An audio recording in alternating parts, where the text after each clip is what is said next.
Ilustrisimo code. It is a set of short and medium-range techniques that Tatang arranged into a kind of system solely by performing the initial parts of the techniques so that he could practice them in solo training. The first technique is Estrella. The second technique is vertical. Then come Cruzada and baksak as a cut, followed by a thrust, saksak upward, which transforms into Pluma and then into a two-handed assisted cut. Next, we have Sampal and Kinabay-an, which lead into another thrust. In a moment, we'll go through the application of all these techniques. The first technique is Estrella. It's used against an attack from the outside line. That is, a forehand strike from the opponent. We block it, and when using live blades, the blade-to-blade contact is a crucial detail, because we want to avoid direct edge-on-edge contact. When blades clash like that, it's a horrible sensation. It can send shockwaves through your arm,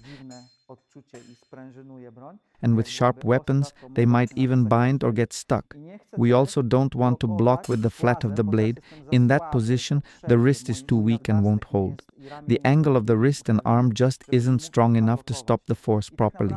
In fact, I don't want to block in the strict sense of the word. I want his weapon to glide off mine. The angle of contact should be around 30 degrees. Not perpendicular and not flat, just about 30 degrees. When we establish that type of contact, the blade slides away. Next comes an upward cut under the armpit, around the triceps area, to disable the arm, followed by baksak, a downward strike, which can be followed up. Then saksak, a thrust under the chin. Let's do that again, a bit faster.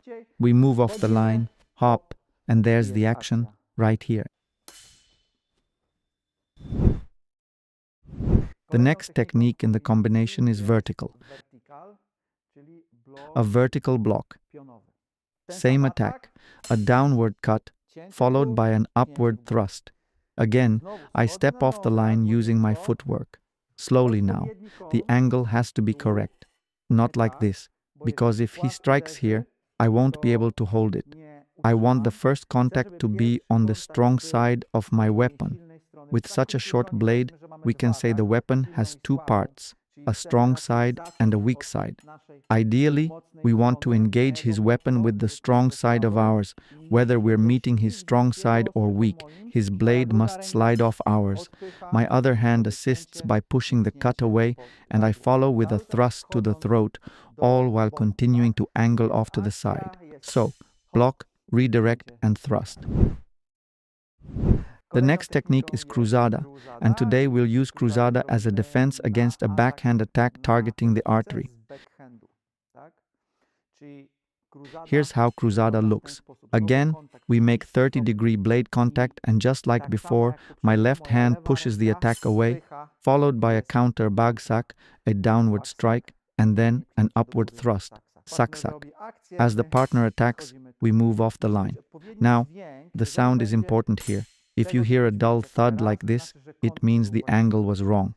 That's one of the big advantages of using steel training weapons over wooden, plastic, or aluminum ones.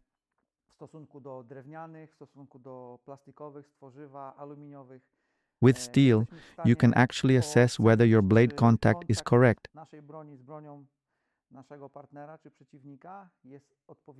If you get that dull sound, it means the contact angle was off, either too steep or too flat. What you want is a sharp, ringing, metallic sound when the opponent's blade slides cleanly off yours. Let's do it again. Something like that, almost right. And then the thrust. Good. So, we move off the line, make the block with body evasion, engage with the second hand, and allow the opponent's blade to glide down ours. The next techniques in the combination are baksak and saksak. So far we've done Estrella, vertical, and Cruzada. Now we add a downward cut. Baksak followed by an upward thrust, saksak. That upward thrust then transitions into Pluma, a new technique, a new type of block. We'll perform it in close range where we move to the outside and do a saksak, a thrust under the opponent's arm while controlling our own weapon arm to prevent him from countering over the top. Now we're going to bypass his arm using the Pluma technique. We do the thrust, hop, we're in close range here.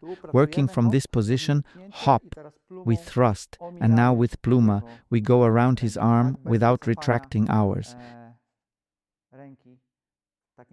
Since in such tight distance, pulling the arm all the way back to go around and do something like abanico would be too slow or expose us. Instead, we want to keep the arm close and redirect it like this, through here. That's the base form of Pluma, which also works in medium range. But today we're doing the short range version. 1 and enter, 2. The final technique in the Ilustrisimo code is the deflection called Kinabay-an. The word translates to something like mounting a horse, because the motion of the arm during the block resembled swinging a leg over a saddle. It can be performed to either side, but we'll do just one version today, as it's interpreted within the Ilustrisimo code. A movement to the left could also be interpreted as floret, but for now, we'll focus on the Sampal style interpretation, when the opponent strikes from our outside line. Let's position ourselves for that, from the outside. Sometimes we're simply not in a position to do anything else except slam his strike down, just shut it off. Here, we're not using the 30-degree blade contact. Instead, we strike with the spine of the blade. I just want to knock his weapon away as fast as possible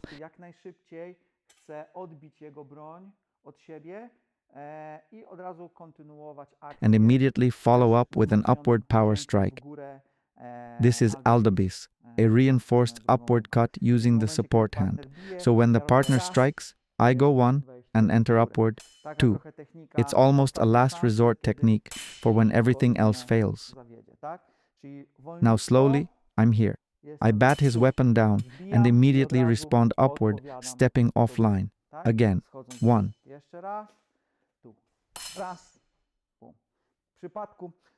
This technique comes from the two-handed sword system, dos manos. If we had a long dos manos sword, it would reach up to the sternum when placed vertically on the ground. So it's quite long. When you use such a weapon and execute this kind of powerful deflection, the opponent's blade hits the ground, often throwing him off balance. It's hard for him to recover from that kind of contact. With shorter weapons, the energy is a bit different. Not quite as overwhelming, but still enough to deflect and finish with a decisive upward strike.